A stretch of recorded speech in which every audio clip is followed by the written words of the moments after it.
آپ کے کارکنان یہ کہتے ہیں کہ پنجاب اور اسلام آباد کے لیڈر اس طرح احتجاج کو لیڈ نہیں کرتے جس طرح کرنا چاہیے.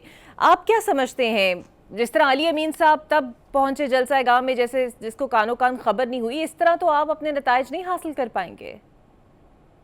اقرا حارث، میں تو توقع کر رہا تھا کہ آپ پہلا سوال کریں گی کہ جو ظلم، جبر، بربریت، فسطائیت عمران خان صاحب کے وکیل انتظار پنجوتا کے ساتھ ہوئی، یہ شاید پاکستان کی تاریخ میں ایسے واقعات کبھی نہیں ہوئے. جو کچھ کل آپ نے دیکھا کہ 28 دن سے ان کو غائب کیا ہوا تھا، ہم پٹیشنز میں جا رہے تھے. ویسے یہ پہلا واقعہ تو نہیں، 2 سال سے ہی ہماری مائیں بہنیں بیٹیاں غیر محفوظ ہیں. ان کو اگر آپ نے کوئی قانون سازی کرنی ہے، کوئی ترامیم لے کر آنی ہے تو ایم این اے کو اٹھا لو، ایم این اے نہیں ملتا اسی ماں کو اٹھا لو، بہن کو اٹھا لو. وہ تو رہا تھا، لیکن جو کچھ یہ رات ہوا ہے، میرے